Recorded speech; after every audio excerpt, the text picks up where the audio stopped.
Welcome to our November 2025 questions and answers with Bishop Donald Sanborn. Hello, Your Excellency. Hello, Stephen. Our first question for today's live stream is from Chris Gayton, $5. Thank you for the super chat, Chris. Is it true that the 1917 Code of Canon Law states that children born out of wedlock cannot be ordained to the priesthood? Yes, that is true. The local ordinary could dispense that, though. But it is true that, yes, that is.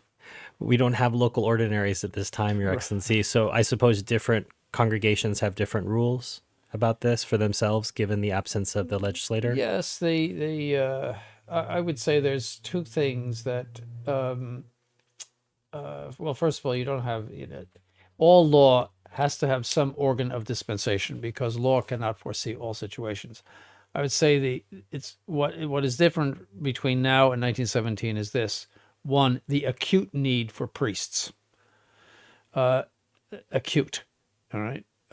Secondly, the fact that being born out of wedlock in 1917 was a great scandal. Now it's quite normal. There's fornication galore. There's 50% of people getting divorced. There's invalid marriages, people going to just justices of the peace. This is true in all Catholic countries and in this country as well. I mean, there's many people born out of wedlock. And now if you have a child out of wedlock, they have a party for you, and everybody's so happy for you. It used to be you had to go away and have the baby, and then you would give the baby away. That's how shameful it was. So I think that the stigma is gone. I think if you told somebody that such and such a priest was born out of wedlock, they'd say, well, that's fine. He's a good priest. We don't care. You see, whereas that would have been a shock. The Catholic Church was in a position to be very picky at the time because there were many candidates for the priesthood. So the first thing you would say is that circumstances have changed between... Yes, the first thing. And secondly, that in the absence of the ordinary, that means the bishop of the diocese, we have to make certain decisions about where law ceases and necessity prevails. St. Thomas Aquinas said, necessity knows no law. See, so if we have a necessity of priests, which we certainly do, I don't see why that would hold somebody back. So some might argue, Your Excellency, what about on annulments? This is something that would normally require the ordinary as well. Why can you take a decision on something like this, but not on annulments? Because you're dealing with the validity of a sacrament there. You see, that's a whole different thing. In other words, to declare that the sacrament of matrimony was invalid, which an annulment says, is a whole different thing than to say there's a serious reason why we should not observe this prohibition. That's two different things entirely. Because then you would be in the case of an annulment, you would be authorizing possibly adultery.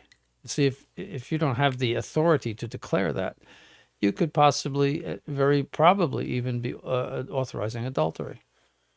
Whereas the question of someone's parents does not touch directly upon the validity of the priesthood. Not even indirect, not even remotely or any way whatsoever.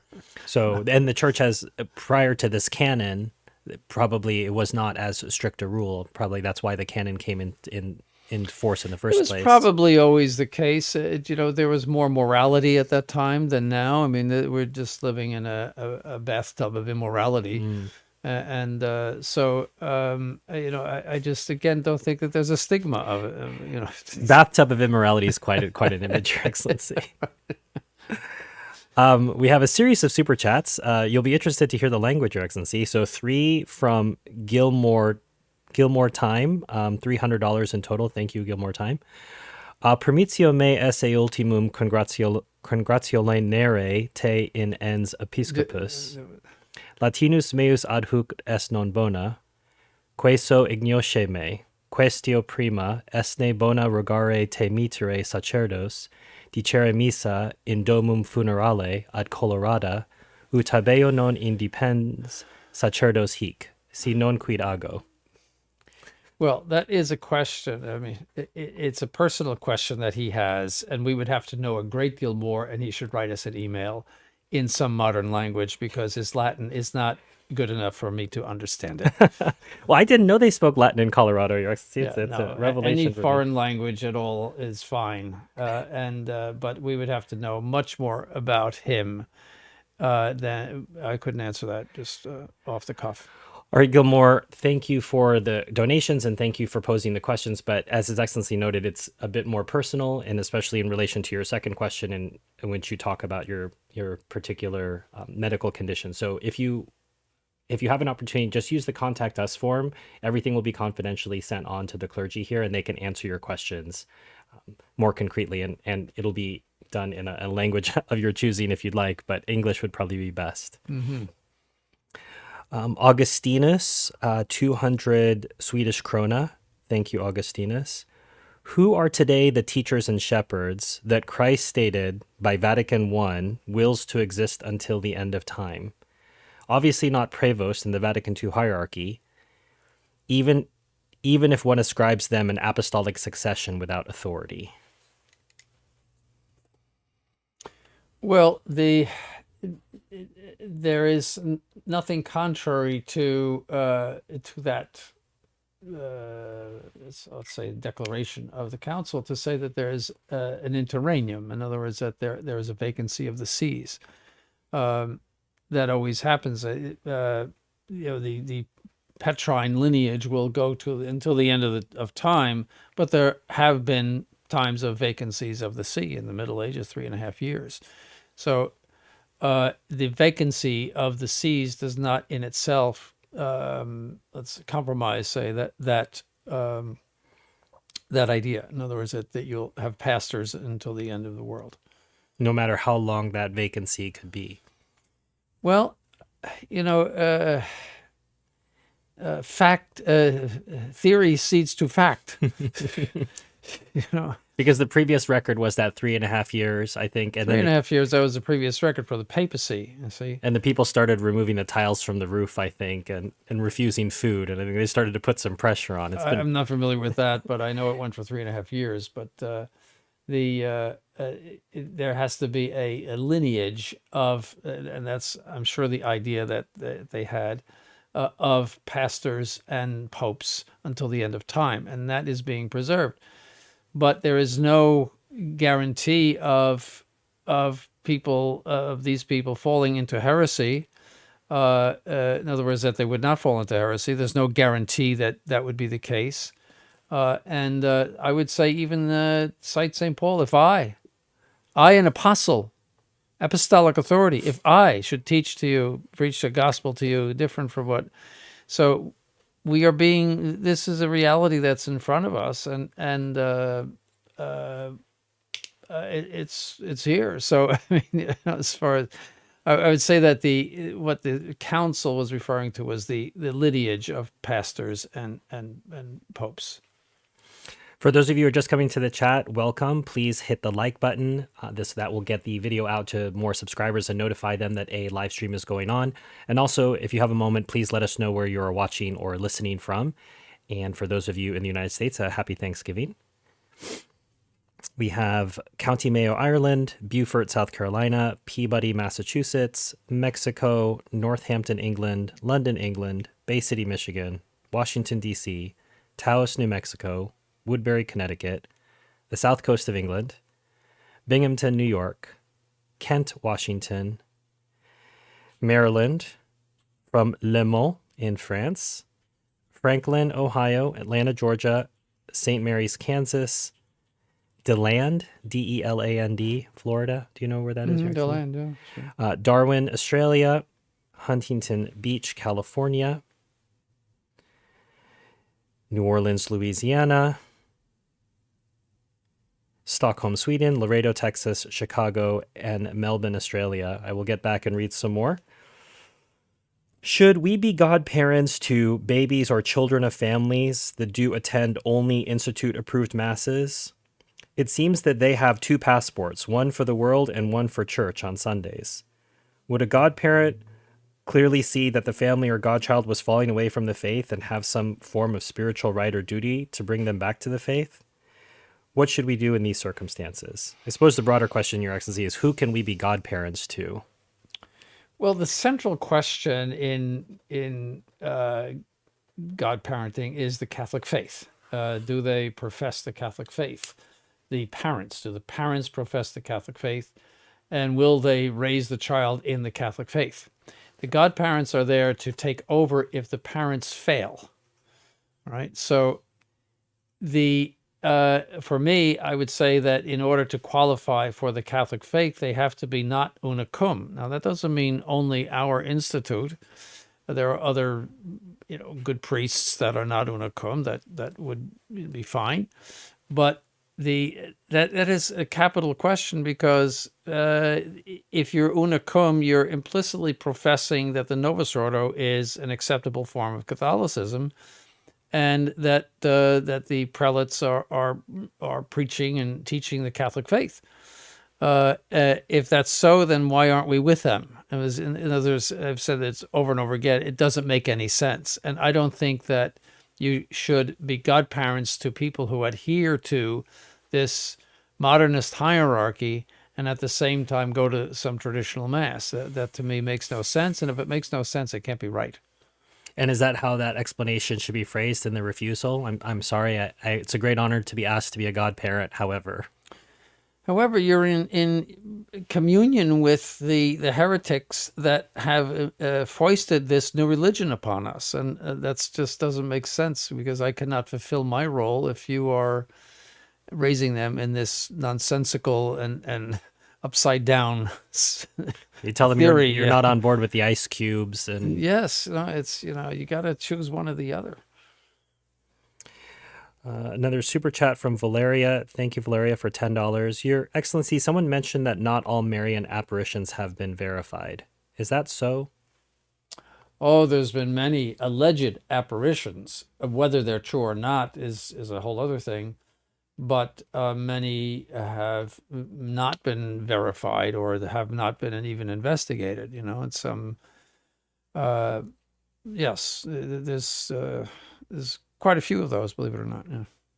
And Valeria had another question for $10. Thank you, Valeria. Your Excellency, it's a pleasure to see you again. As Catholics, should we be cremated? Oh, goodness, no. No, that's something permitted by the Novus Ordo. In the traditional canon law, cremation was permitted only for cases of war or plague. I can think of the case in Dresden where there were bodies all over the place after the Allied bombing of Dresden. And is this a question of practicality, Your Yes, Excellency? practicality. Also disease. You could get all sorts of evil diseases, horrible diseases from cholera and whatnot, from rotting bodies. So they burned all those bodies. Yes. So those are the serious reasons. From Nicole E. 12388. Thank you, Nicole, for $5. Do you have any criticisms of the translator Matthew K. Menard of Father Gerard Delorier's on divine revelation? I found his comments in the footnotes excessive. I'm just not familiar with it. Is that a pamphlet maybe on divine revelation? It's the first I've heard of it. Okay. Well, Nicole, if you know of a digital copy of this, feel free to send it on to His Excellency. He can take a look at it and at least comment slightly on your point. Robert Lee, 3584, $5. Thank you, Robert. I'm 40, and I don't believe I will see a return to tradition and orthodoxy in my lifetime. Are you more optimistic than me, Your Excellency? Well, I'm 75, so, no, I don't. It has to come by the grace of God. I mean, it's not going to come from any of our efforts. If anybody thinks that we're going to somehow take over the Vatican or something like that, that's ridiculous. No, it has to be a conversion, something like St. Paul's conversion or St. Augustine's conversion, something very extraordinary. And that can only come from the grace of God. God is permitting this for a reason that we don't know. There's all sorts of, probable reasons, I would say, but we just don't know why he's permitting this. I would say, on the one hand, it is shaking the tree of the rotten fruit. On the other hand, it is producing Catholics who are far more fervent than Catholics in the past. So I think both of those things are good. But it's just that, yes, how long do we have to bear up with this? And why can't we just go back to normal? And That you have to ask God. So don't. But no, I'm not optimistic. I don't think I will see it. But you just don't know. God is. We'll find out at the general judgment, I suppose, Yes. is your answer, Your Yes. Excellency. Well, you have to trust God. I think it's a great strategy, Your Excellency. You appeared on Stephen Cox for an interview last week. I had a chance to watch it. I thought it was a really interesting interview. There was some social media furor in the days after, because the question was, well, why wouldn't His Excellency just accept an appointment to the cardinalate and then try to work, from within for a change and call for an election? So I think that Stephen had posed to you that question of, well, would His Excellency accept an appointment? And then some people said, well, why wouldn't Bishop Sanborn accept an appointment, etc. Well, made my answer based on the assumption that I would have to somehow compromise with the modernists. And I would sooner accept death than Right. compromise with the modernists. So that's why I said, It's not a it's real. not, no, I would never do that. But If you could accept it without having to compromise with the modernists, then yes, then I would accept it and then denounce the Leo as a false pope. Call a right press away. conference. And, yes, and do everything necessary to get a real pope going. I would get a lot of news. The newly appointed cardinal denounces Vatican II. Yes, the whole kit and caboodle, as they say. I occasionally find myself working very late on weekends. I'm self-employed and I work on projects that pertain to our living situations, Your Excellency, like housing repairs, renovation, or car repairs. My question is, if I work past midnight on Sunday morning, is this against the law of Sunday obligation? I do earnestly try to have things wrapped up well before midnight. However, sometimes machinery breaks down or the work takes longer than expected, and weather conditions could mean damage if the project is not sealed up adequately. Well, in principle, yes, you have to stop all servile work at midnight Sunday, but all unnecessary servile work, that's underlined, unnecessary. So it sounds like you have some necessary servile work there because of emergencies and where there would be a significant problem if you did not finish the job. I suppose if a car breaks down and you need the car to go to mass in the morning. Yes, or if it's minus 10 outside and your heater isn't working, you call somebody an emergency. You see, no, the law is not brutal.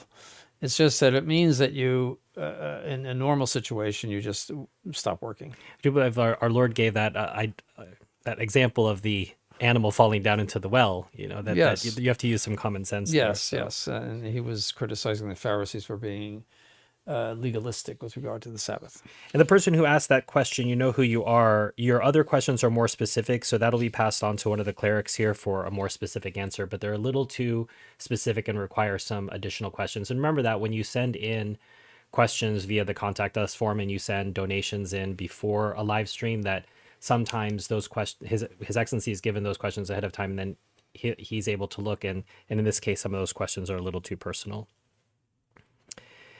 Your Excellency, in finding out that rock music is likely in hell, would a heavily satanic style musician be punished in hell for every time their song was played and enjoyed on earth? Or would their total punishment be only finally realized at the final judgment, as you alluded to in a recent sermon, when all the damage of their song has been realized and can do no further harm? Well, I would say both. Again, that's more a question for God than me, because God determines how people are punished and so forth. And but I'm convinced that it's going to be played in hell. Fair to remember, $20. Thank you, Fair. Can His Excellency talk about the Advent wreath custom? Well, yes. Again, all I can tell you is my experience that when I grew up in the 1950s, I never saw an Advent wreath in a Catholic church. All right.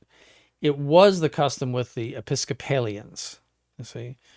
And so it came in with the Novus Ordo. I remember seeing it, in the 1960s. So you didn't see it before the No, 1960s? it didn't exist. Okay. And so I associate it with Protestantism, but there's nothing wrong with it. That it came over from them it's not like ecumenism or anything like that. So it's not inherently problematic that it's a Protestant custom? No, it just, I don't like them because it reminds me of seeing that happen. This is Novus Ordo.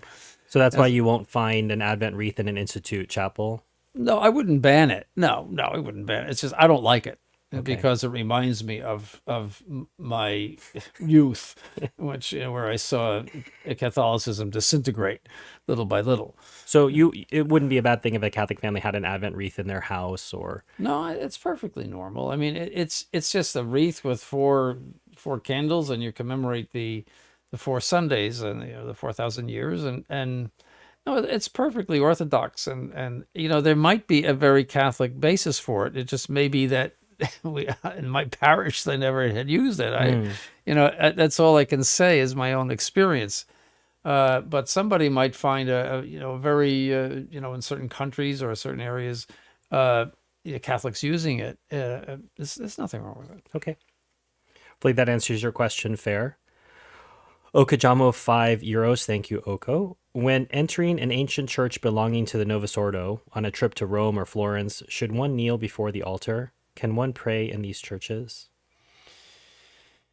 You can't give any sign of adhering to the false religion that is in them.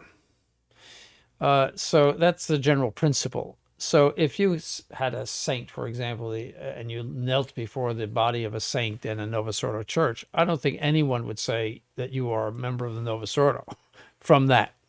You see, but if you were to, on the other hand, say your rosary in that church, and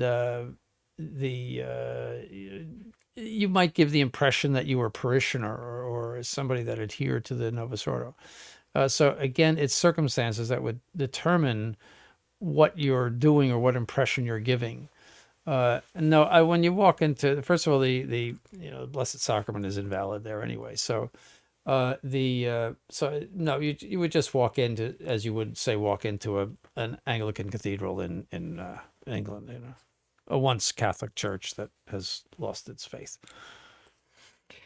Your Excellency, can you explain the differences between valid and invalid and licit and illicit? Yes, valid, referring to sacraments, a valid sacrament is a sacrament that actually takes place. So you could, it means that you have a true baptism or a true confirmation or it really takes place. However, the minister could administer it illicitly, that is, not in conformity with the law. For example, if a bishop were to go into another bishop's diocese in normal times and do a confirmation without the permission of the local bishop in which he is, in the diocese in which he finds himself, that would be an illicit act, but it would still be valid.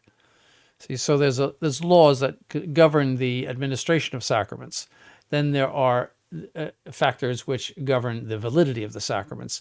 And in principle, one has nothing to do with the other. Using that same frame, Your Excellency, if a priest who doesn't have faculties in a diocese goes in and hears a confession? No, that's something else. That in that case, he has to get faculties from the local bishop. And what if he doesn't? Then it's invalid unless there's the principle of what they call a common error. But that's a whole very complicated, probably a program on its own. Yes. All right. So validity and invalidity and lyceity and illicity, you're parsing as different things. Yes. Augustinus, 50 Swedish krona. Thank you, Augustinus. What does His Excellency think about the Dominican argument that St. Thomas didn't deny the Immaculate Conception in the Summa? I'm not entirely familiar with their defense of that. I did hear one Dominican say that really the church adopted, or let's say respected, you might say, the objection of St. Thomas. You see, St. Thomas is always blamed for that. St. Bonaventure and St. Bernard of Clairvaux also rejected the Immaculate Conception because the reasoning at the time was, well, Our Lady is an exception to what St. Paul said, that all men have sinned in Adam. And they all said that cannot be true, because then what St. Paul said would be false. You see, it was Duns Scotus who solved the problem by saying that Our Lady was redeemed in advance. So she's truly redeemed, and she was subject to sin but never received it. In other words, she in principle should have received it, but because she was redeemed in advance, she was completely pure of it. See, so in that sense, the church at least respected the objection of St. Thomas.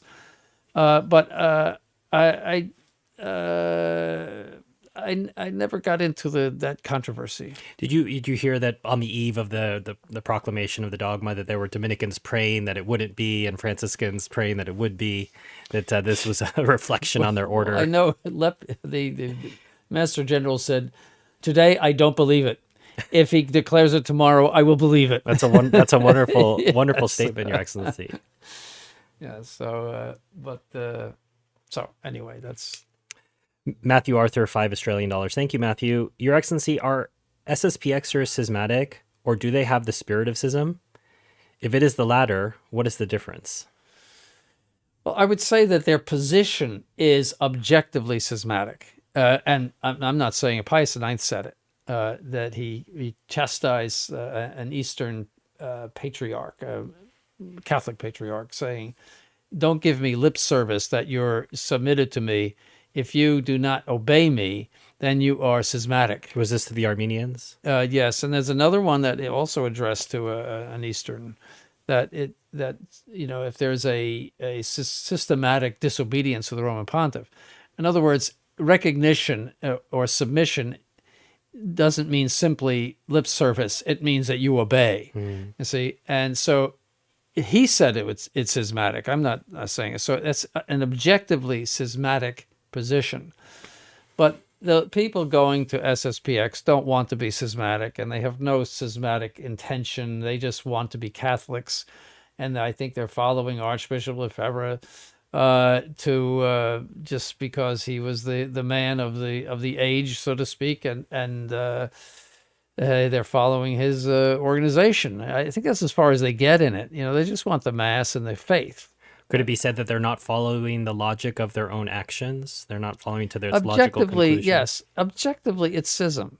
Objectively. But I don't think they have a schismatic attitude. I don't think that they are want to be in some way separated from the Roman Pontiff no, they don't. It's just on paper, that's a schismatic position. You had mentioned in a catechism questions and answers session, Your Excellency, this last week, that actually Sundays are not a day to hear confessions. Can you expand on that a little bit? Canon law says you can't hear confessions on Sunday, but except for a serious reason you can. You see, but ordinarily they were never heard on Sundays when I was growing up. And what is the reason behind that, Your Excellency? It would seem Sundays as good a day to go to confession as any other. No, I think it's the idea is that you go to Mass on Sunday. And, typically in parishes, you see, again, you're dealing with pre-Vatican II numbers. The church, my parish, there were 6 priests hearing, and they had big long lines all Saturday afternoon and Saturday night. How can you concentrate on the Mass if you're waiting to go to confession and where are you going to get 6 priests for all of those numbers on a Sunday morning? You see, it's so we. So when you were growing up, you didn't see confessions on Sunday, but No. you just saw the long lines on Saturday. Long lines on Saturday, yes, no, it's but we have the problem of distance. So people, I used to walk up to confession. It was like 0.2 of a mile to go to the church. So I walked on Saturday afternoons, but now, people live 50 miles away and so forth. They can't come and go. It's not a reasonable expectation for them to drive in on Saturday, go to confession, and drive in again on Sunday. No. So that's the serious reason you're alluding to. It's a serious reason, yes. I mean, necessity knows no law, as St. Thomas said, and it's true. Does the 5th commandment ban killing of animals to use as substance or food? Well, I don't think so, because Jacob killed a goat, and Isaac's wife cooked it, and he offered it to Isaac. So I don't think it's no. And our Lord ate fish and prepared fish for the apostles. So no, it's not against the law. I mean, a lot of turkeys would have some protest about that in the last couple of days. Right? Yes, yeah. Has His Excellency ever considered opening a mission in St. Louis? We haven't had any requests from that area, so we are as sensitive as we can be. In other words, according to our possibilities, to people that ask for us. But we've never had any requests from that. Have you ever said mass in that area in the St. I Louis? never said mass in the St. Louis area. No, I never did. No. It's one of the rare times. One Actually places says I no. haven't said mass. I changed planes in St. Louis once. Have you said mass in Texas before? I guess I did when I was in the Society of St. Pius X. There was the dedication of the church in Dickinson. Okay. And near Houston, and so I probably said mass there. Down there. And so. Should a good Catholic read the King James Version or other 20th century versions of the Bible? There's a bunch of other questions in here. Well, let me answer that one. No, and what you should do with them is throw them in the trash. Right. And why is that, Your Excellency? Because they are full of errors. So don't risk it. No, especially not the King James. I don't know why someone would ask about that. Protestant. I have a few questions about the attitude of the Sanhedrin priests' reasoning before Pilate, who asked them to judge Christ according to their law. The priests reply saying that according to their law, they are forbidden to put anyone to death. If this is the case, why did they say before Caiaphas that he deserved death because of his blasphemy? Well, because Rome reserved to itself the capital punishment. See, the decision of capital punishment is, if Rome had not been there, they would have put him to death on their own authority. But that authority was taken away from them by the Romans. So they had to go to Pilate and ask for a death sentence. So following on from that, after our Lord's resurrection, the same Sanhedrin condemned St. Stephen to stoning by death without going to Pilate. Who gave them the right to do that, and how come they got away with it then? Well, you'd have to ask the local Roman authorities. I don't think they're around anymore, but I think it was a very spontaneous thing because St. Stephen, if you read the Acts of the Apostles, was grilling them with white hot fire about their infidelity, and they just got all worked up.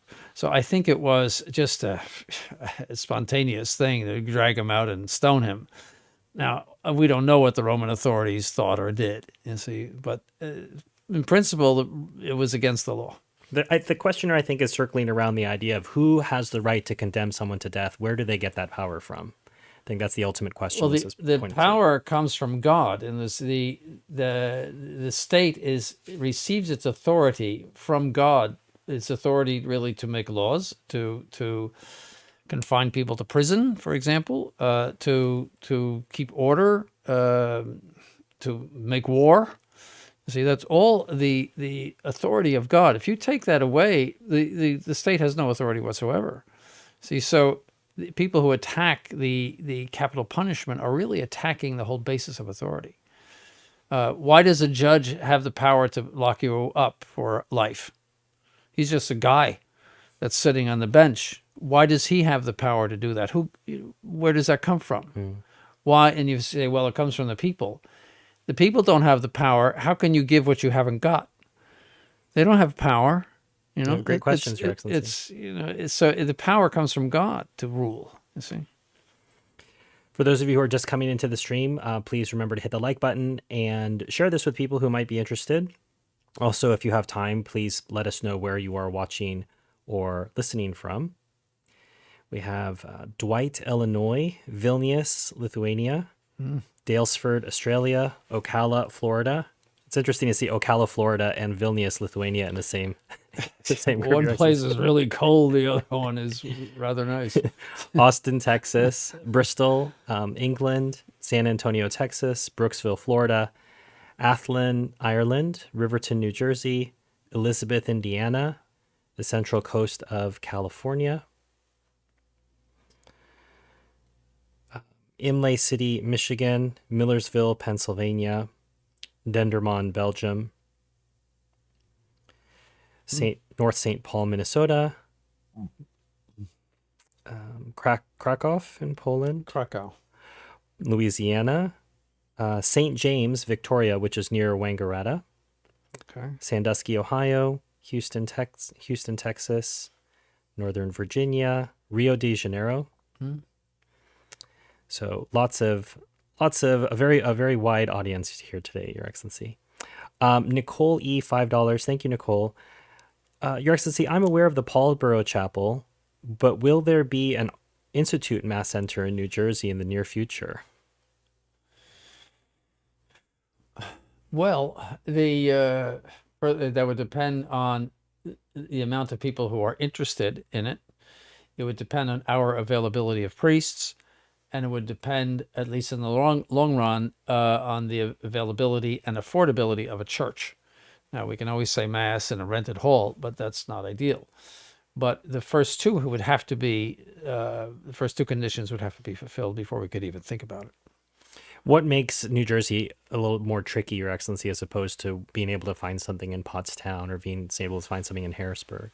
Well, it's Philadelphia area. I mean, they probably don't like to think of themselves as that, but it is. Poor New Jersey, as Benjamin Franklin said, it's like a barrel that at the top, the cork is New York, and at the bottom it's Philadelphia. And it's sort of determined, you might say, by those two huge metropolitan areas.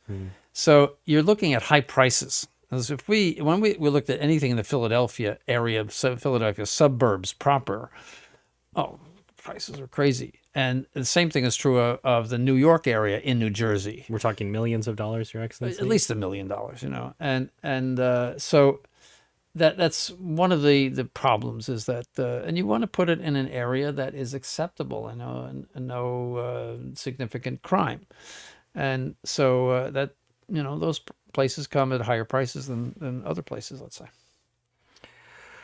From Michael Kosofsky, $20. Thank you, Michael. How closely can a Catholic's profession touch on the area of divorce?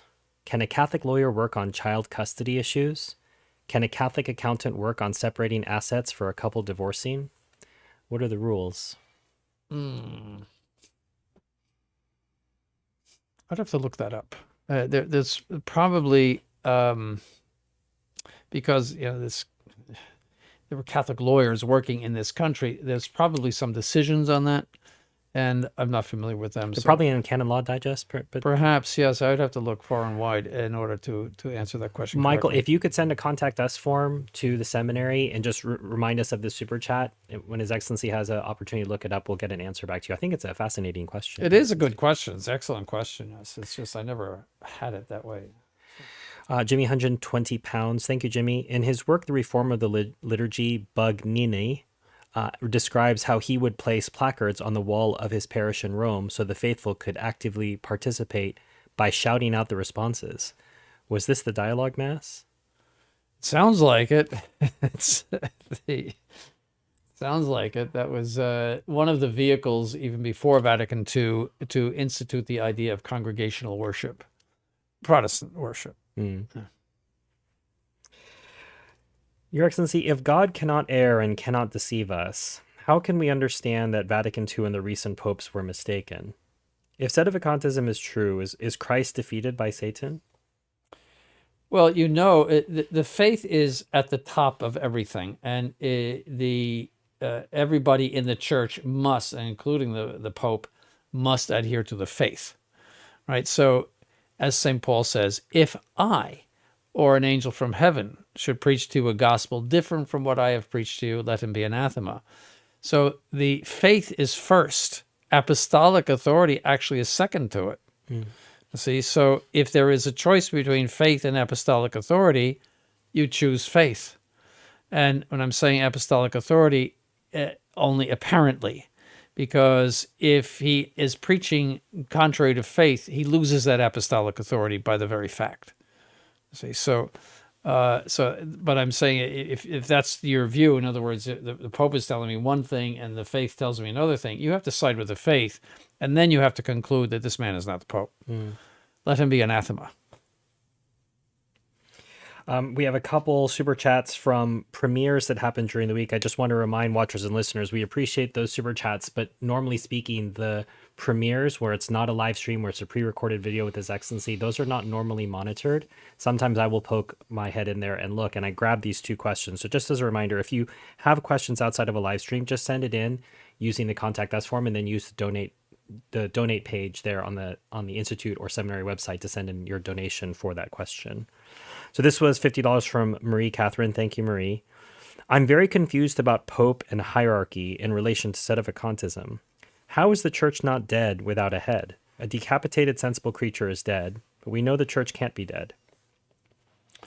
Well, first of all, the church consists not only of the church on earth, but also the church triumphant and the souls in purgatory, right? So the church still exists.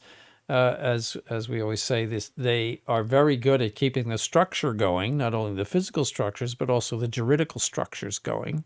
They're appointing bishops. They are doing things that keep the government going, so to speak, at least in a material sense. Just they're so you still have that, and it's like a ship that is still quite visible and functioning, except that the captain is running it up on the rocks. You see, so there's still a ship there, though. You see, they haven't made their own church. They haven't confected their own church. Wish that they had, because then we could just dismiss it as another sect. See, so that's the very problem. But on the other hand, you still have all of this spiritual life of the church, we might say, the sacramental life, the life of grace, continuing by priests like our own and other priests who are faithful to the Catholic Church and the Catholic faith. So it's everything's there. It's just that it's a very abnormal situation, and but it's all there. Tommy for £10. Thank you, Tommy. Your Excellency, where is the boundary with culpability, cooperation with sin? For example, the doctor writes a prescription for a contraceptive. The delivery person delivers it into the stock. The pharmacist dispenses it to the patient. Suppose there, Your Excellency, there's differing. The doctor and the pharmacist, I suppose, would be more culpable than the delivery person who couldn't possibly know what he's delivering. Well, I have to give a little, first of all, cooperation in sin is one of the most difficult problems in moral theology. But these are the principles. First of all, that you cannot cooperate formally, which means you cannot consent to the evil which is being produced. You see, so the other is proximate and remote. Proximate means you don't. We're going to say you're not consenting, but you're doing something that would be proximate to the evil, and versus something that's remote. I'll give you a clear example. If you're a nurse helping a doctor to abort a baby, that's proximate cooperation. You cannot do that. That is intrinsically evil. You would have to die first before do that. But if you're cleaning the toilets at night in an abortion clinic because that's the only job you can get, that would be considered remote cooperation. Remote, and I put that it's the only job you can get. In other words, you would have to even stay away from remote cooperation unless you have a serious reason. You see, so those are the general principles. Now, the application of the principles is sometimes difficult. And that's a judgment call on the part of the priest, the confessor, many times. And classically, they are the most difficult. To where you draw that line and how much you are cooperating. So I don't think a delivery person, I wouldn't call that proximate cooperation. Because they can't necessarily inspect everything they're delivering. No. If they have if you're a UPS man or a FedEx man and you're just delivering stuff, and I see them at, UPS delivers a lot of things at the local the drugstore and all. I mean, who knows what's in there, so no, I think that's remote cooperation, and you would have a serious reason for that. I mean, that's a common job that people have, and but if you were, I would say the pharmacist, no, I'd say that's proximate. Filling up the prescription for that, and the same thing with the doctor who wrote the prescription in the first place. He's the worst. Yeah. Your Excellency, five pounds from Tommy as well. Thank you, Tommy. Is it sinful to go out for lunch on Sunday, as you are creating demand for people to work on Sunday? No, no, it's not a sin. There's plenty of functions that must be carried on Sunday. Police, fire, hospitals, hotels. The hotel cannot announce to everybody that we're shutting down because there's no work on Sunday, or there's nothing to eat anywhere in the whole city because everybody's shut down. There's people that move around a lot, and especially now. Also, you have airlines that are moving in between time zones, so they can't say, "Well, we're going to land in the Atlantic Ocean because it's Sunday." There's a lot of leeway might be but a lot of serious reason for many things to function on Sunday, which are in fact servile. Gas stations, AAA, to pick up your car on the freeway that is broken down. Many emergency situations and just normal situations that develop from travel. So no, it's not a sin. And I think I've heard another priest talk about the fact, Your Excellency, that food has to be prepared anyway, and that these restaurants they're going to prepare food anyway. That it's not. You're going to go home and prepare food. Right. So that is in a way servile. So I have to ask the people who are preparing it if it's not servile. Okajamo for €5. Thank you, Oko. Am I right in believing that divorce and remarriage, they're capitalizing divorce and remarriage is forbidden to a Catholic, not divorce per se, as there can be legitimate reasons to live apart? What is permitted to a Catholic is for a serious reason and ordinarily with the permission of the bishop of the diocese, to separate from bed and board. In other words, where you live separately.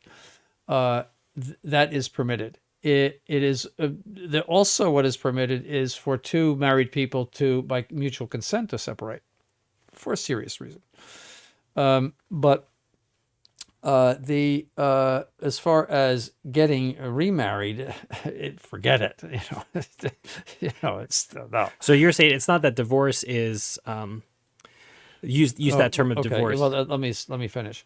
The bishop of the diocese can permit you to go through a civil divorce in the case of a separation, what the diocese would consider a separation.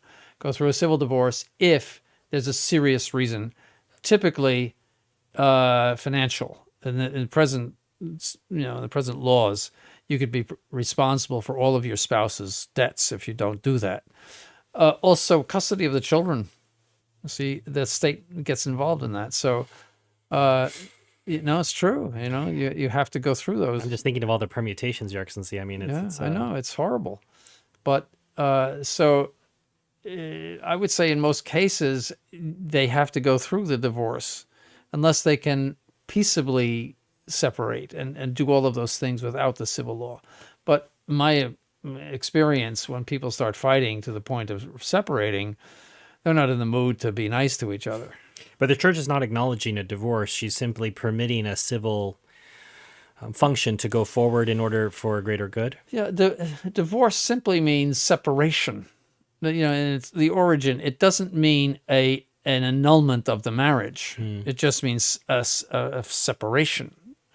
Now, in civil law, Protestant and secular civil law, you're free to marry, but that's not true in the Catholic Church. So you would need a bishop's permission in order to live apart as husband and wife? Yes. Was that contingent? Did you need to get that renewed? Or was No. Okay. No, it's just you would go to the pastor would ask the bishop, and the bishop would give his permission. Jimmy Hunjin, 20 pounds. Thank you, Jimmy. Were the faith to return to the Novus Ordo, would it be appropriate for the Holy Office of the Inquisition to open depositions against modernists? How would one excise the cancer of heresy from the structures? Give me about 1 week and I'll set everything straight. It's a lot of work, Your Excellency. No, I just, you think about that. Well, I could answer. This would take about a half an hour to answer. But the first thing you want to do is annul Vatican II.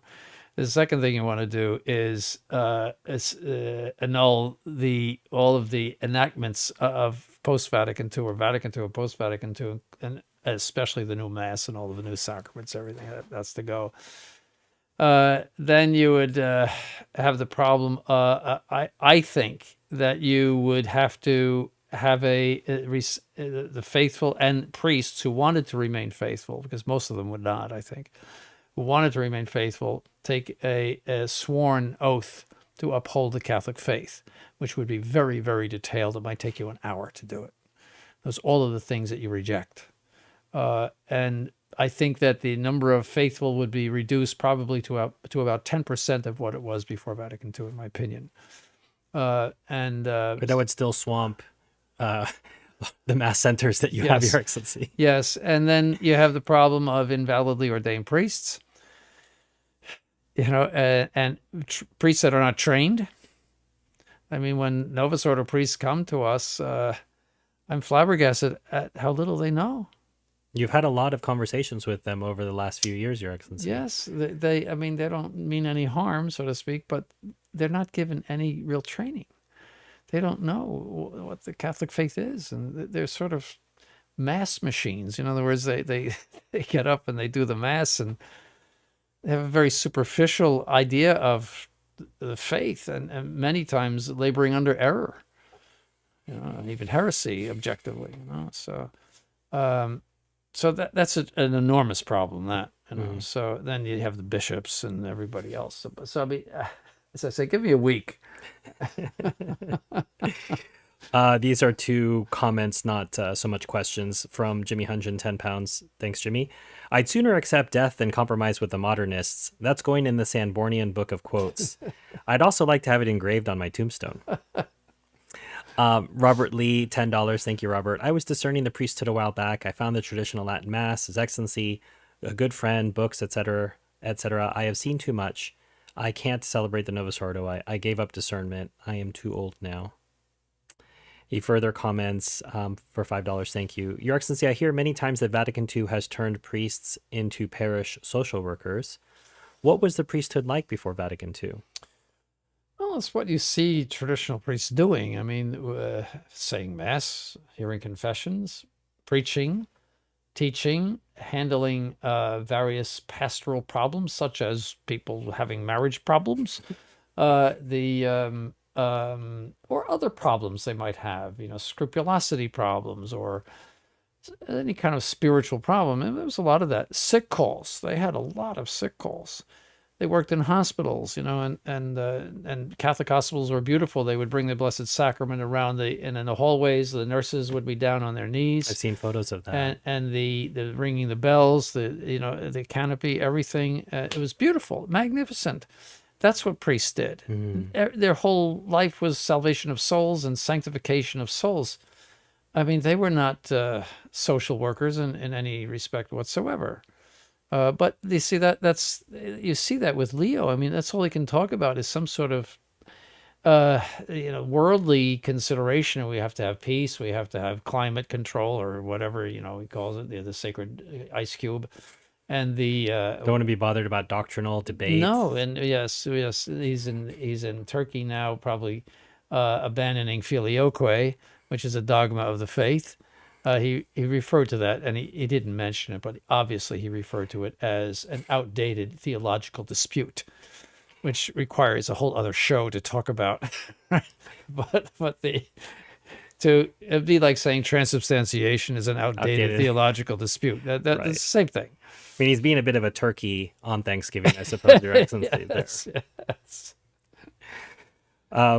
So I do think you pointed out before that movement towards social work came with the worker priest movement, or the Sillon, where there was this idea of purely naturalistic goals for priests, and priests have more important things to do than to worry about social work.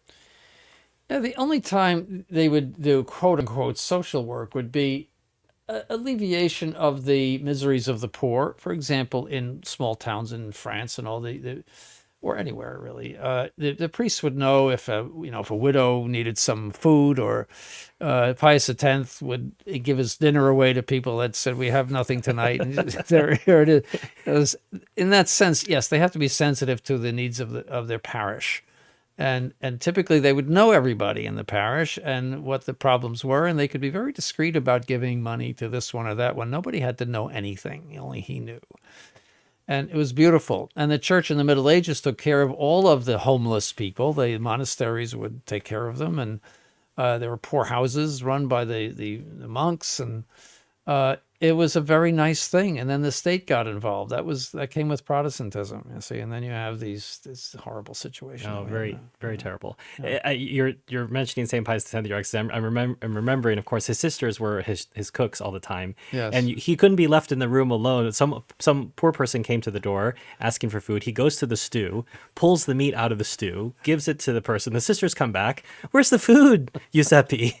And he couldn't be left alone with food and a poor person. And this is what he did. What a wonderful saint. He was very sensitive to he himself was poor. I mean, his mother had a dirt floor, and You said it was tiled over when he became the Bishop of Mantua. I've noticed that, and I asked his niece, his grandniece, I think it was, who was showing us around. I said, "That's a tile floor," and the books say that it was dirt floor. She said when he became the Bishop of Mantua, he put in the tile floor.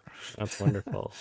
So, but as you say, it's quite discreet. I remember a different conversation with Father Cicada one time, and he brought up, he said, "Oh, well, in this particular case, we had given some money, etc. That it doesn't really occur to us as faithful that you all are dealing with these kinds of questions, and that sometimes a priest, that's exactly what he does, is he gives some money to help some of the less fortunate people in the chapel." Yes, and it's all very discreet. Nobody knows. Yeah, Father didn't have a trumpet blow ahead of time. No. It's all very discreet. And, $10 from Joe Pala. Thank you, Joe. Your Excellency, how do you assign your priests to given mass centers? There's all sorts of factors, we might say. The number of people in the mass center, the age and experience of the priest. There's so many factors in it: their availability, their distance, what they're doing during the day. For example, we recently switched out of Father Barnes was going every Sunday from Florida to Phoenix. And when I heard it, I thought, this isn't going to last. And sure, it didn't, because he has to take care of the school when he gets back. And, it's just too much to get off a flight from Phoenix and the next day get up and teach school and all. So now Bishop Fleece is going out there because he is concerned mostly with the seminary. He teaches various courses in the seminary by Zoom. So he goes out there and he stays 2 Sundays. So that saves an airfare. And so that, to say there's no single factor. There's many, many factors in each case, and each case is individual. For Europeans who don't understand what the distance is from Florida to Arizona, it would be from London to Athens and then almost halfway back. More than that, I think.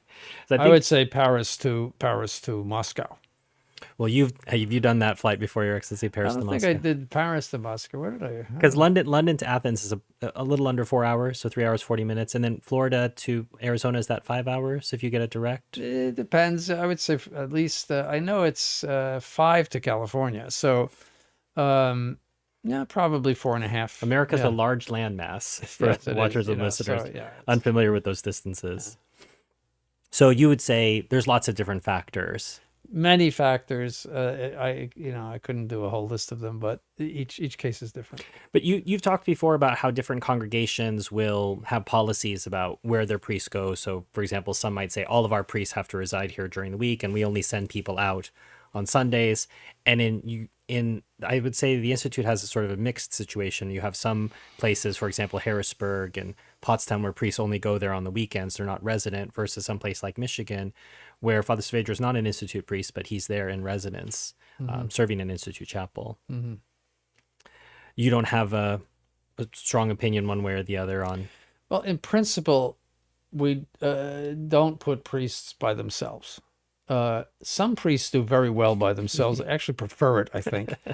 But most priests don't do well by themselves. They might get depressed. They might get a little dissipated.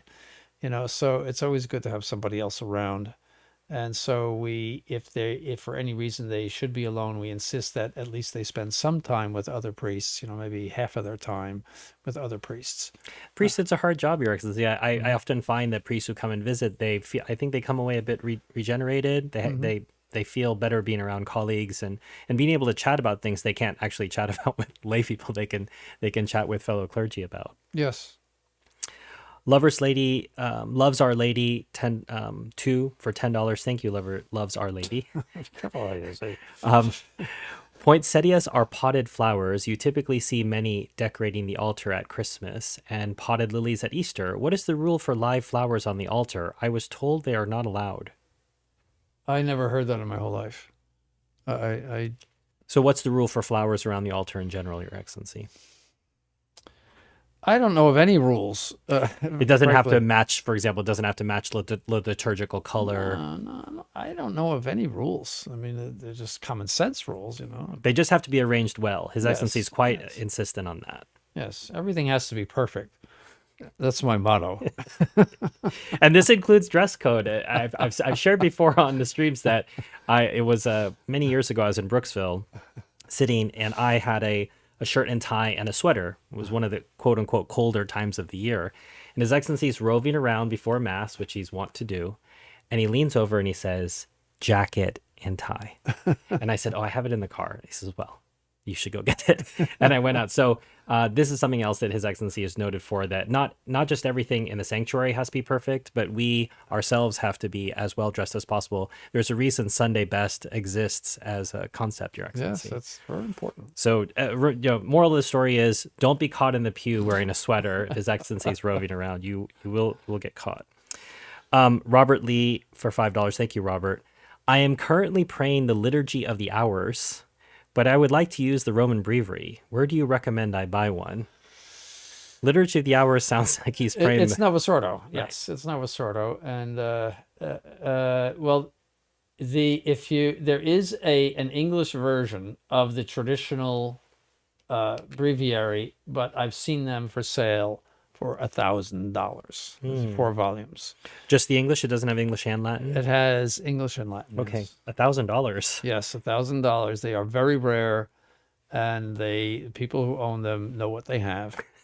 So, but the otherwise you'd have to. Even the Latin ones are hard to find. They're more common, but that's all Latin. You know, you'd have to know Latin. But I suppose in that case, maybe Your Excellency, the little office of Our Lady might be a yes, good remedy. and there's a lot of those I think available in English. Yes. Yes, a lot of them have English and Latin, and Yes. that way you could. Yes. But you know, unless you want to invest that $1,000. Luke D 7956 $10. Thank you, Luke. Your Excellency, since popes use the royal we, would a baptism done by a valid pontiff be valid if he said we baptize thee? No, you know, I'm sure he would use the proper form. And I suppose, Your Excellency, that's just a style that's used in writing. It's not and speaking, but Yes. it wouldn't be used for sacraments. No, gosh, no. Hope that answers your question, Luke. Michael Kozovsky for $50. Thank you, Michael. Your Excellency, has the Institute, or perhaps our friends in the IMBC, found that people in historically Catholic countries miss the pre-Vatican II calendar? Their customs evolved around this calendar. Are there any stories of old feasts that continue to be observed? Well, I can't answer for Europe. Europe is a much more quote unquote traditional place than the United States. I mean, you know, it goes back into the Middle Ages. So I can't answer for that. But here, no, I don't think so. I mean, I can't think of anything that is a holdover from the old days, you know, as far as popular feasts. I can't think of anything. Sometimes things have to be restarted. I point to the people in Pottstown recently who had a Martinmas dinner, Your Excellency, that, you know, where there was no tradition, that, you know, there's nothing to stop one from being. Yes, that's probably a European tradition, and but I never heard of it, frankly. The European one that I can think of that's most obvious, Your Excellency, is Shrove Tuesday. So in England, it's still a custom to have pancakes on the Tuesday before Ash Wednesday, and that came from the fact that you were not going to be able to have eggs and butter, milk, etc. Well, I don't know. That is Shrove, you know, that has to do with confession. It does, but on to Shrove, be shriven. right? I'm sorry. I'm not saying that the name of it. I'm saying that the tradition Yeah, still that exists. idea, That they have though, pancakes. of living it up on Tuesday came in the Renaissance. Mm. St. Charles Borromeo railed against it. And all of these Mardi Gras celebrations in Milan, and he had exposition of the Blessed Sacrament in the cathedral. Mm. I mean, that's the proper preparation for Lent is not to go wild before. So, I mean, that idea of Well, pancakes is not exactly going wild. Your no, it's not Excellency. going wild, but the spirit of it is there. That we're going to be gluttonous and live it up, and then do penance tomorrow. That's not. So that's something that evolved in some Catholic countries that should be militated against. And St. Charles Borromeo did his part. is what you're Yes, saying. yes. Bella Southard for $10. Thank you, Bella. If you have a question, please put it in the chat. Nicole E for $20. Thank you, Nicole. How does a layman go about participating in organized corporal works of mercy? The Novus Ordo seems to have a monopoly on such ministries. We would like to be involved in such works, but with other trads, how could we arrange that? Well, it depends on what you want to do. I would say you'd have to ask your local priest that you're going to. I don't Maybe know. visiting old people, Your Excellency, or visiting the imprisoned, or visiting ill people. Yes, I would say yes with qualification. In other words, you would have to make sure that they wanted you there. You can't Get just, out of here, scram. No, you might just be a burden to the people that are taking care of the people or the prison. I mean, getting into a prison is very hard. Mm. I mean, I've been to a number of prisons, not for visiting, I'm a visitor, but even To for clarify, me, His Excellency hasn't been to prison, not yet anyway. I visited people in prisons, and they are very strict about everything, and these were not necessarily very high security prisons, just ordinary prisons, and you have to put everything in a locker, and then you ID and everything, and they frisk you, and I'm in my Roman collar, but that's and they make you sit in a certain place where they can see you. There's a big room, and so there's somebody sitting there. They can see you if you're passing anything to anybody. So that's you would want to be informed as to what to do, and not be a burden to anybody, or where it might be impossible. Maybe the prison doesn't want you, or you usually have to know somebody in the prison. So are you generally suggesting that lay people should do the research on what's necessary, find out if there's anyone else interested, and then approach the priest with that question? Your Yes, Excellency? and it's a broad question in corporal works of mercy. So Nicole, the clergy, you can be of great help to the clergy if you do the research ahead of time instead of just telling Father, we would like to do something. If you say, here's what we would like to do, we've done the research, what do you think? And that can help Father a lot more. Bella, so just so you understand how you send a super chat, when you type in the chat, instead of hitting enter, you would hit the box that has the $sign, and that would push your question, and I can read it now. I noticed His Excellency, his clothing looks a little different today. Is that a new style? No, today is a ferial day, and it's a Friday, and on ferial days and on Friday, if they coincide, then I wear the purple and the black sash, the purple buttons and the black sash, out of reverence to our Lord's death. So those are the two conditions: a ferial day and a Friday. That's one. The other would be any day in which you have purple vestments. Okay. And are you matching your pectoral cross as well? Well, this is my quote-unquote penitential one because it's purple. I thought it'd be appropriate. But that's not mandated? No. Okay. So the style of pectoral cross is not, but the style of the clothing is.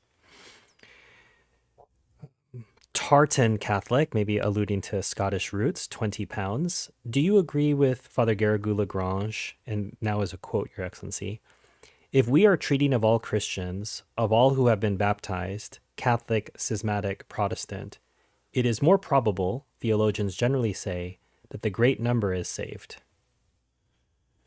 That was one of his ideas, and he admits that all the fathers say no. It's a very disputed point, Your Excellency. Yes, we don't know. We don't know what the mercy of God is, but how he distributes his mercy. But yes, he was a big fan of many, many people being saved, like the majority being saved. And he had some reasons, and but don't forget he was a theologian. Theologians speculate a lot, and But you're saying he admitted himself it was a minority oh position, yes, definitely, yes, I remember reading it. a minority position that the majority of people can be saved. Yes. Do you have an opinion on this, Your Excellency? An informed opinion, no. I mean, I never researched everything, but the fathers are so insistent. And when you see, I think the state of the world today, don't forget you're looking at all of humanity. Now, when the fathers were writing, there was perhaps maybe 10% of or less than 10% of the population that is on the planet now. So when you look at the condition, the moral condition and the faithless condition of the world today, and you add up all of that, billions of people, I would say it tilts to me the fact that most of them will not be saved. When you add up the whole population from Adam to the last man, that there's a tremendous population today. So you have to look at that and look at the world. I mean, my goodness. Well, you think about St. Athanasius saying, many priests go to hell, or, many bishops go to hell. And, this is the time, this is St. Athanasius's time. These are a lot of the bishops and priests were getting martyred.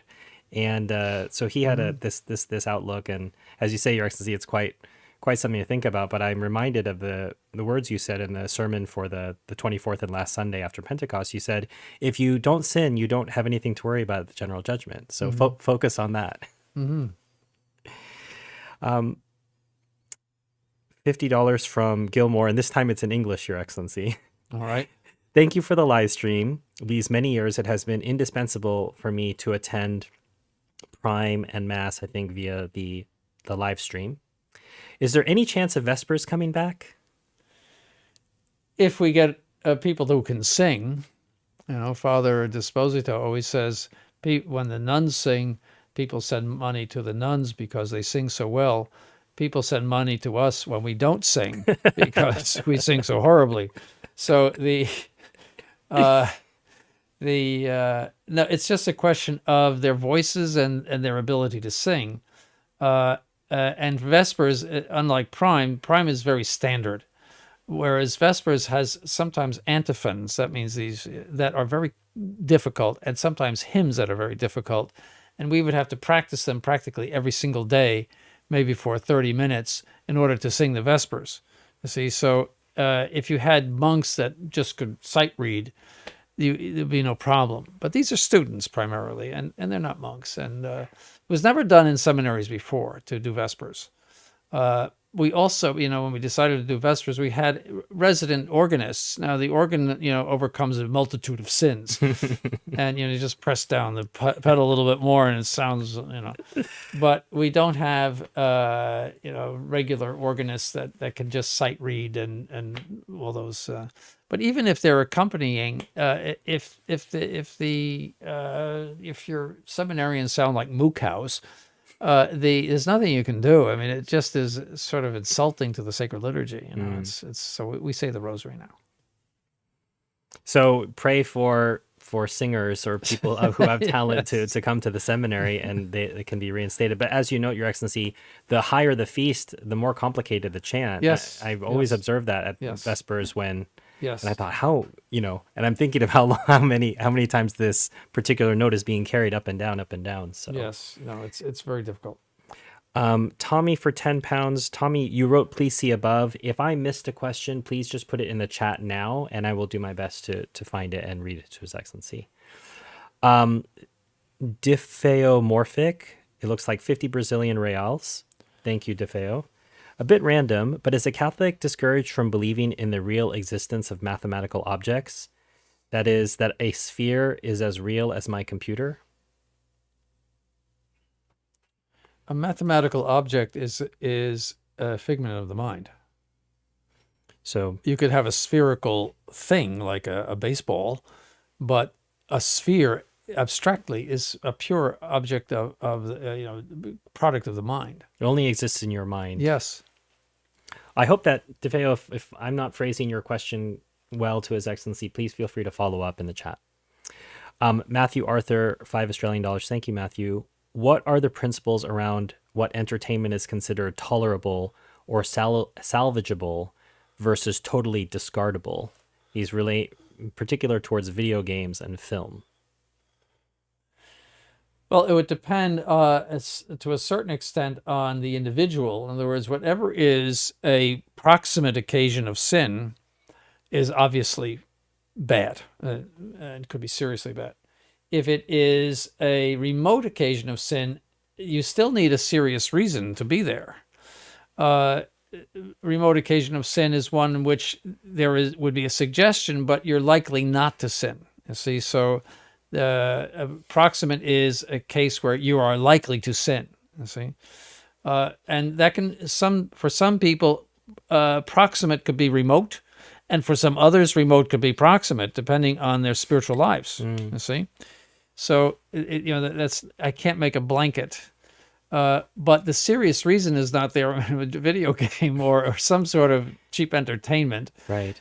That'd be hard to justify. But as far as movies, for example, the church had grades. You had A1, which was general patronage, A2, adults and adolescents, A3, adults only, and then you had B, which was morally objectionable for all. That means you couldn't see it. Nobody could see it. Was there a grade below B? B was the worst? B, well, then there was C, condemned. That means it was a skin flick. But B meant that there was some adventure movie, but there was so much dirt in it that you just couldn't see it.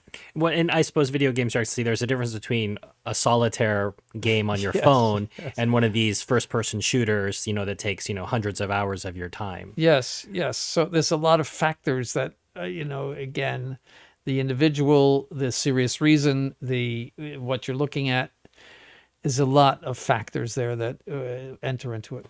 I suppose coming on to that, you're actually that amount of time. Is that also something else? If you're spending 5 minutes playing a game of Tetris or something, it's an entirely different thing than spending 5 hours playing a video game.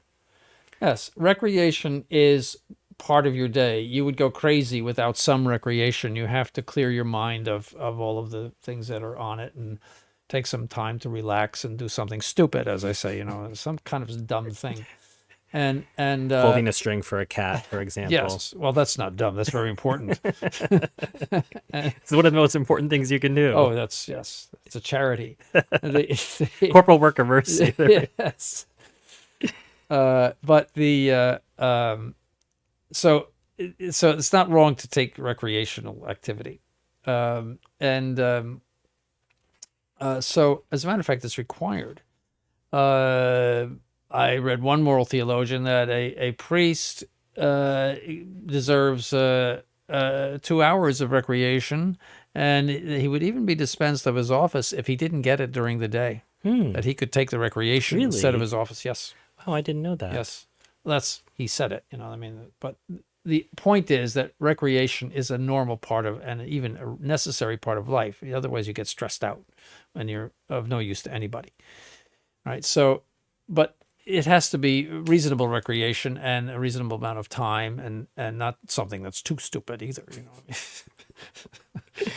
Part 2 of this from Matthew, again for $5. Thank you. Does it come down to personal disposition? For example, how likely will one use profanity as a result of hearing it in media?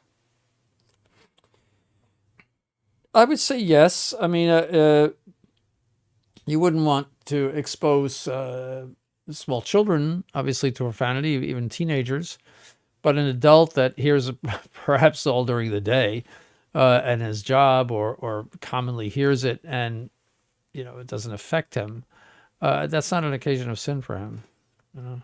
I would say taking our Lord's name in vain is another thing, though, because that touches on the reverence that is owed to God, but simple profanity, you might say. And today, I mean, things that were never said when I was growing up, such as the F word, that's so common today, it's almost not profanity anymore.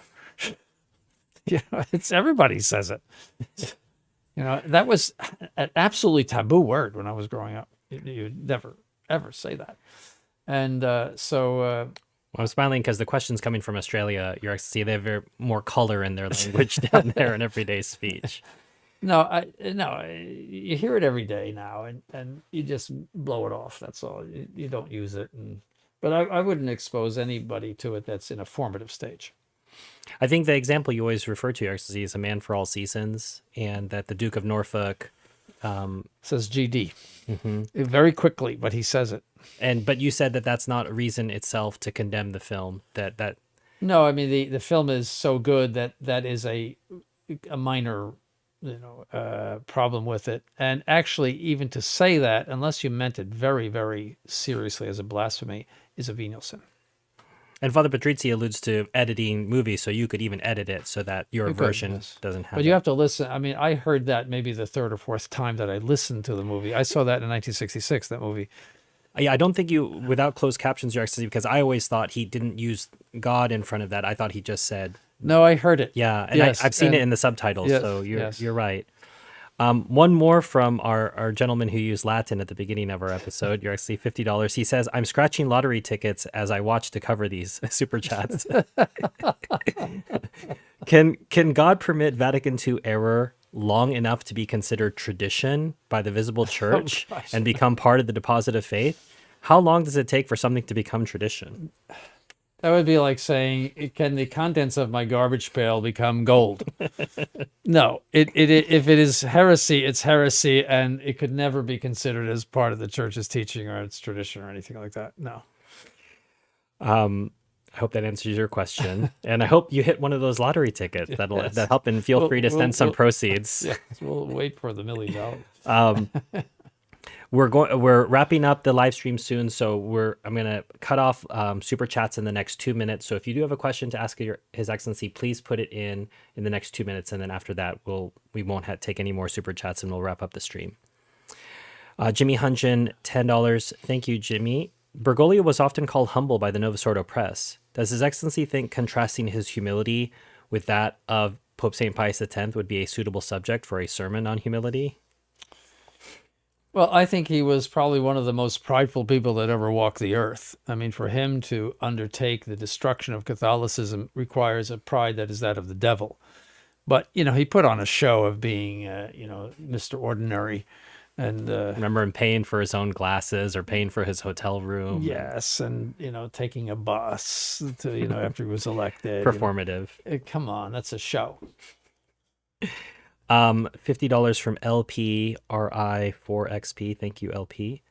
Who is considered, when you refer to the fathers of the church, who are they? What is the difference between them and the doctors?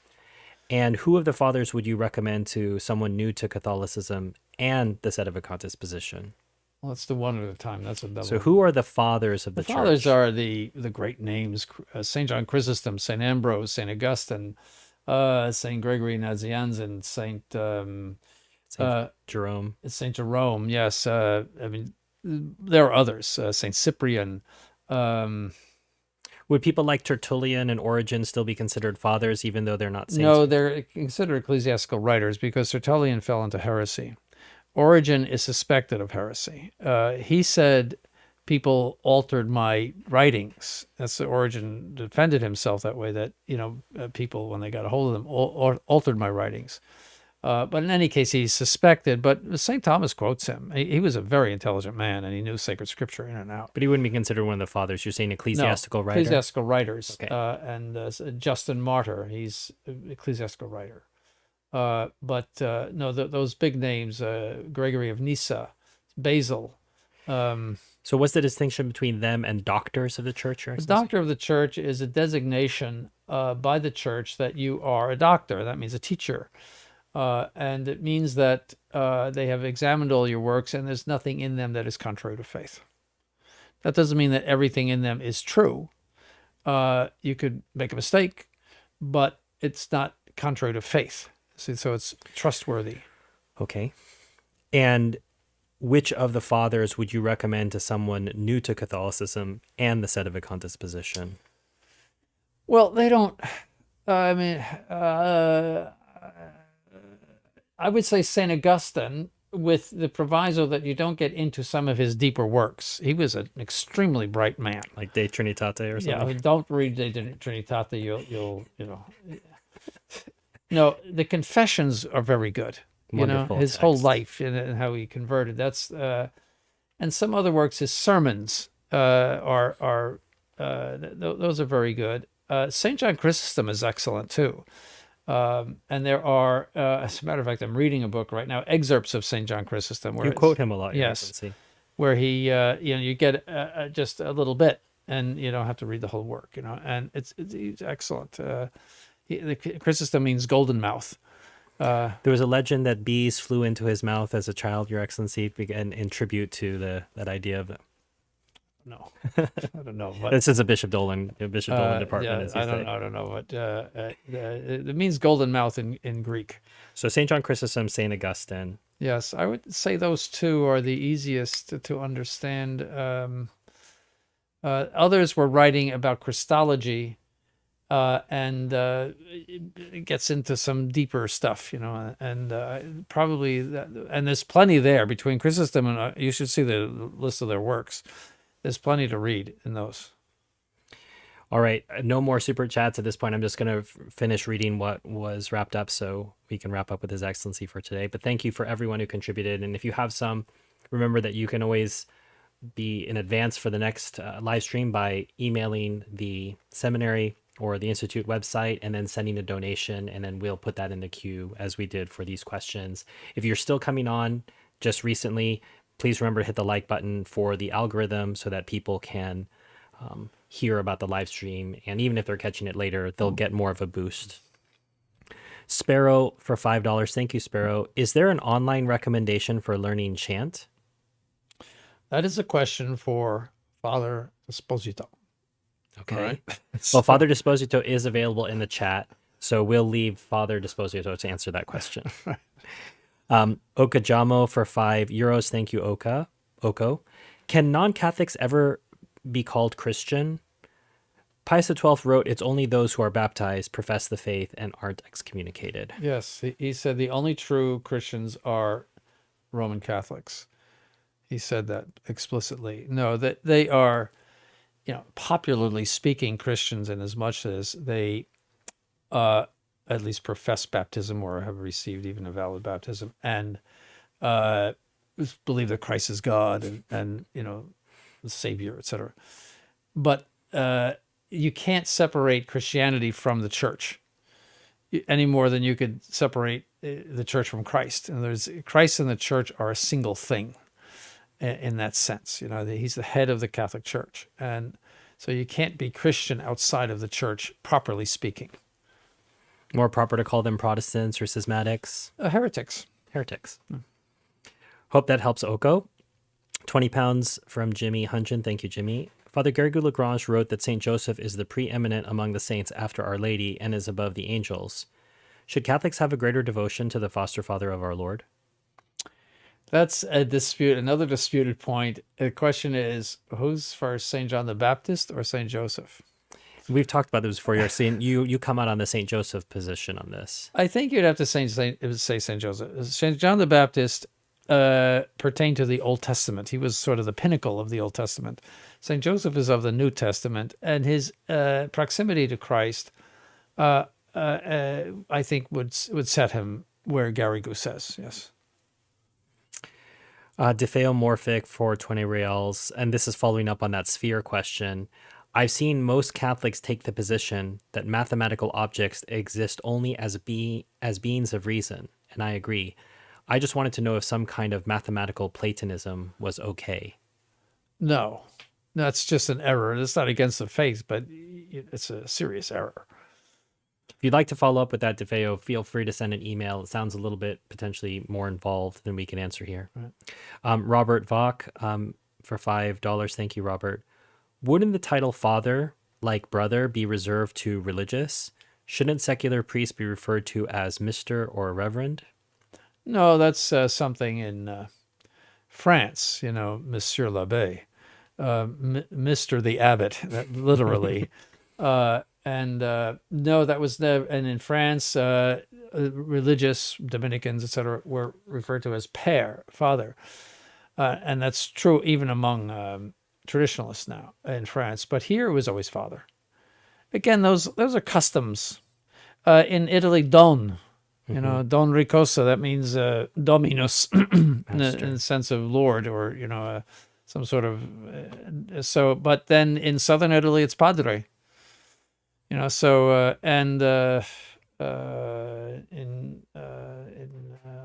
something in Germany, I forget what it is. But you're saying it's just a custom, Your It's still Excellency. custom. Yeah, in Germany it's professor doctor in some Yes, cases, yes, not yes, just a doctor. Hochwürdiger Doctor, yeah. Another from Gilmore for $20 and then for 80. Apparently the lotto just covered all the super chats, Your Excellency. So he says God is good. So we can take solace in the fact that Vatican II error can never become tradition. So all of this has to end before that. It is more likely that your garbage would turn to a pot of gold than that Vatican II would become Catholic tradition. All right. Jesus, Mary, Joseph, 9 New Zealand dollars. Is there any chance of the nuns coming to Australia? I'd love to become a nun, but I'm from New Zealand and I'm wary of American visa difficulties.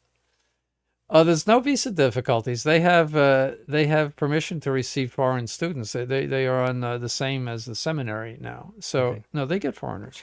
So I would encourage you to reach out to reach out to the nuns. sisters. No, and we will send nuns. Well, again, it depends on how many nuns we have and the various needs. I mean, they're crying out for them in France right now, and what are the needs and what would they do? Australia has some very, very strict rules about their schools that are very oppressive. You have to agree to all of these civil, things that and things that we can't agree to. So that's a big problem. So it all, again, is many, many factors in it. Money, to take care of them, housing, food. And but coming from New Zealand, it's wonderful. You see, Father Palma has been, and he's going again. So Yes. Mass in New Zealand is becoming more of a regular thing these days. They are very zealous. They have a lot of zeal, so they're going to New Zealand. No, those two priests are. We complain about Florida to Phoenix. They're all over the place. Although I would add, Your Excellency, it's faster to go from Melbourne to New Zealand than it is to go from Florida. That's just true. I think it's only 3 hours. I think it's about 4 hours. Oh, is it? Okay. And we're ending with another super chat from Australia from Matthew Arthur for $5. Thank you, Matthew.